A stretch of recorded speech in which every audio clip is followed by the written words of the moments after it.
Ang daming naiyak sa sobrang saya at kilig na nakita nila ang ganap ni Kim Chiu at Paolo Avellino. Sumugod nga ang mga fans na nakakaloka nga dahil kahit ng mga bata matatanda ay hindi nagpaawat na makita ang mga idol nila sa mall show ng Kim Pao sa Ayala. Ang saya-saya nga ng mga fan na nakikita nilang harutan, lambingan ng Kim Pao, naramdam mo ngang komportable na talaga sila sa isa't isa at kaya na nilang biruin, laruin, himasin, lambingin ang isa't isa. Pero sa isang video na lumabas na kung saan ay makikita nga si Paolo na hinawakan, kinapitan talaga si Kim Chiu na tila ayaw pakawalan. May mga naluha na talaga sa sobrang saya. Mukhang solid na talaga ang suporta ng mga fans ng Kim Pao. Nakakatuwa na kahit iba't ibang edad, naapektuhan sila sa kilig at saya mula sa chemistry ni Kim Chiu at Paolo Avellino. Ang saya sigurong makita ng personal yung harutan at lambingan nila. Kaya hindi nakapagtataka na kahit ang mga taga-probinsya pumupunta talaga sa mall show nila. Grabe rin yung impact nila sa mga fans abroad.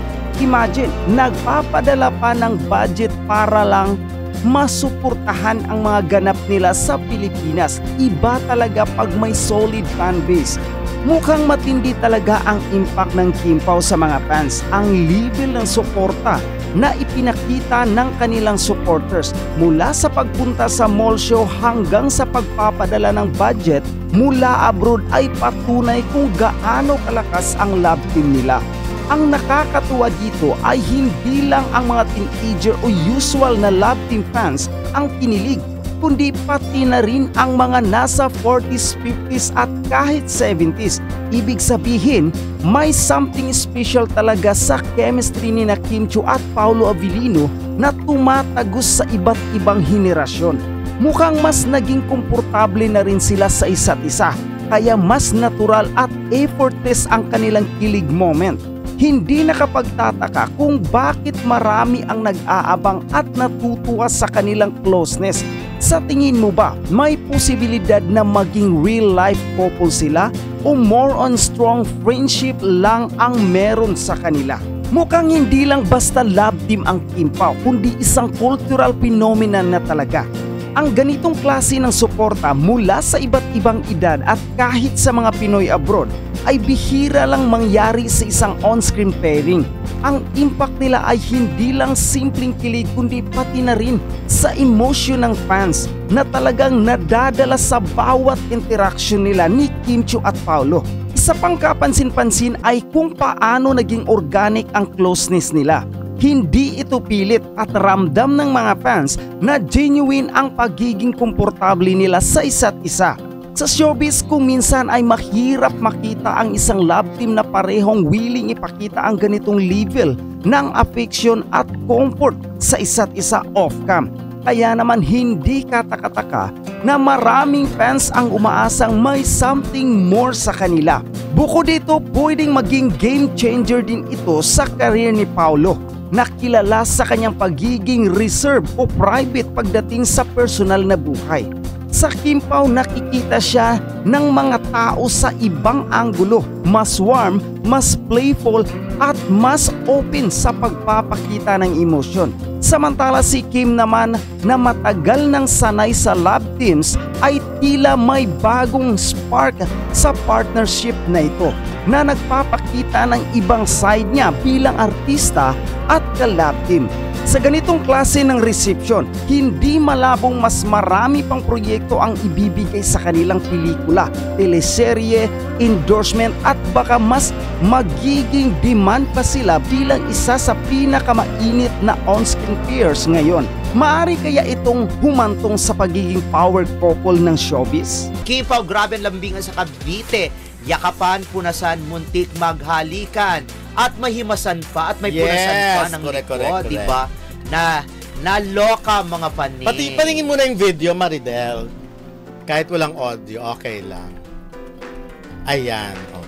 Di ba ang dami-dami hanggang fourth floor yata? Oo, ganun dun daw sa parang, SM ba to? Ang estimate nila sa Dasmariñas ay ano, more than 5,000 plus. Malamang more than 5,000. Siyempre yung ganung venue, hindi naman yung pwedeng napakaraming tao. Baka correct. Mamaya.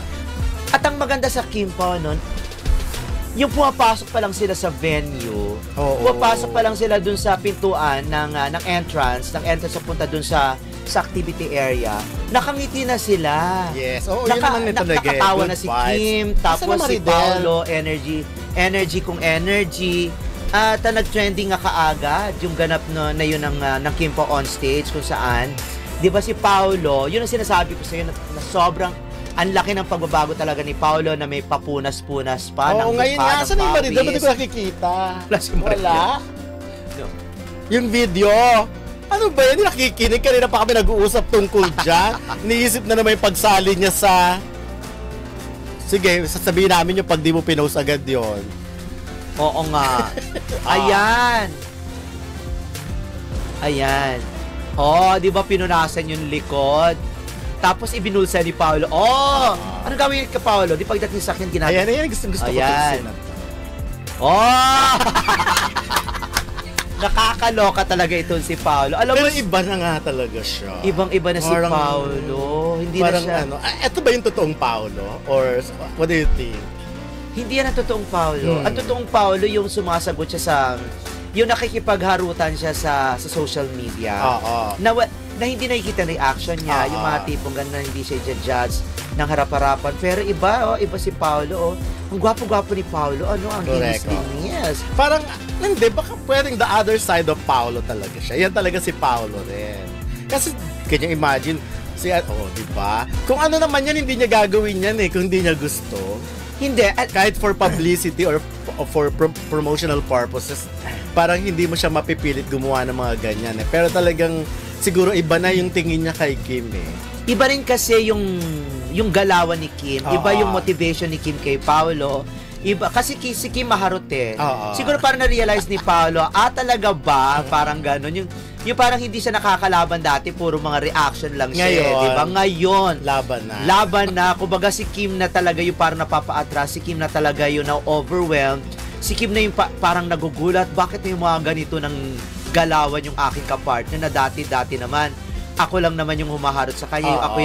Ako nagpe-playtime, pero siya piniplaytime na rin siya. Tapos tama nga, kung titigan lang, hindi kinakaya ni Kim. What more kung nasa harapan mo na yung... Ay, kita mo nga, diba? Tapos iiwas. Ganun pala si Kim. Maharot, pero hindi niya kaya. Meron mga ganyan, diba? Sabing gano'n, magaling daw sa salita, pero sa gawa hindi. Tama naman yan. Parang gano'n si Kim. Parang magaling sa salita, pero sa gawa, pag siya na yung kinonfront, pag siya na yung ginawa ng mga playtime, hindi niya nakakayanin. Pero ako hindi ako iiwas. Hindi kayo iiwas? Ba't ako iiwas sa kiss ni Paolo, di ba? Paano na sila manonood ng pelikula, di ba? Nandoon na nga. Pero hindi niya na malaya, nagulat na lang siya nasa harapan niya, Oo nga. At saka walang usapan yan, walang mga, gawin natin to, mamaya ganito tayo. Wala silang script. Hindi nga scripted yun. Lahat ng mga ginagawa nila, hindi scripted. Kasi si Kim, spontaneous comedian yan spontaneous performer yan. Maliban na lang, syempre re-rehearse niya yung kanyang mga sayaw. Pero yung pagdating dyan sa stage, yung pag nando na, yung galawan na nila, yung galawan na nila, hindi na. Hindi siya yung komedyanteng merong script, merong, ano ba yun, yung merong routine na tinatawag. Ito wala. Kumbaga, kung meron mang routine, sa kanta lang yun. Sa kanta lang ito yung mga songs natin, or sasabihin lang dito, parang magduduet kayo, or kayo na bahala doon. Go with the flow na yan. Pero maganda kasi dyan, entertaining talaga. Yung parang pag nanood ka, hindi kayo mabibitin yung nanood ka lang, tas uwi ka na. Hindi tigisang production, isang kanta. Yung uuwi kang masaya, uuwi kang kinikilig, uuwi kang parang sulit yung pakikipagsiksikan mo, sulit yung paghiyaw mo. Yes, ganun. Tapos paglabas mo pa, 'di ba? Yung parang hindi pa ma-contain yung saya mo. Makikipagtsikahan ka pa dun sa mga mga kasama mo sa para ka nanood ng scene na pinag-uusapan yung tipong napanood yun na nga, pero pinagkukwentuhan nyo pa. Yan nga ganun nga yung maganda. Hindi yung parang ibang mall tour na parang appear lang artista, kakaway, kakanta, konti pakilig, tapos bye na.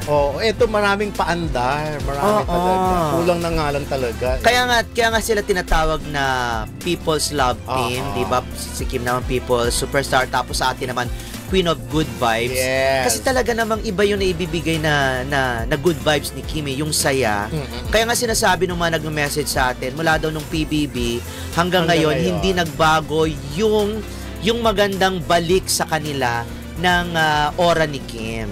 Ibig sabihin ko ano yung nakikita nila kay Kim noon, hanggang ngayon, na masaya, nangingiti lang, natatawa, napaka-cute, hindi, yung mga ganon na nag-glow na sila, lalo na sa mga Pilipino abroad na, alam mo, trabaho sila ng trabaho, ang pinaka pastime lang nila, yung manood ng mga serye, yung manood ng mga TV show, ng mga pelikula ng mga Pilipino. Yung iba dyan, hindi pa talaga nakikita ng personal si Kim.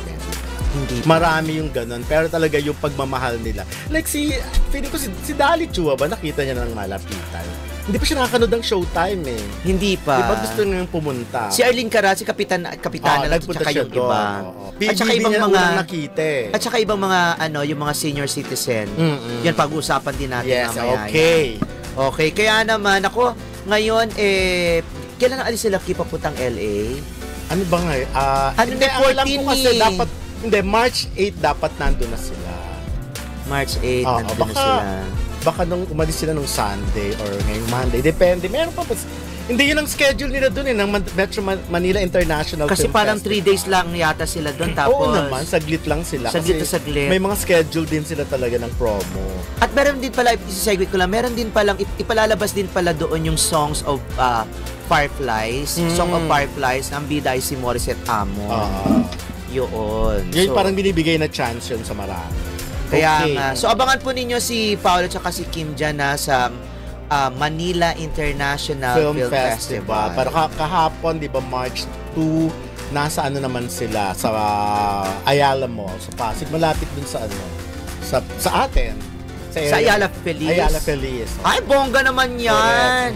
Bongga nga. So, tingnan natin, baka nagiba-giba naman yung lugar na yun. Ang dami rin. Sa Rizal kasi, ang dami-dami makakimpaw sa totoo lang.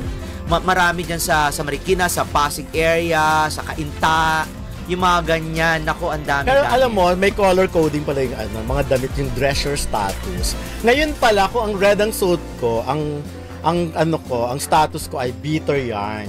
Bitter daw ako. Ikaw, mga ganyan? Ikaw dahil white, single at sawi. Hindi ka sabihin sa'yo iba kasi baka mami mag-iba tayo ng color. Ngayon ko lang nakita to. So, ayan pala. Basta ako, bitter yarn. Tapos ikaw, single at sawi.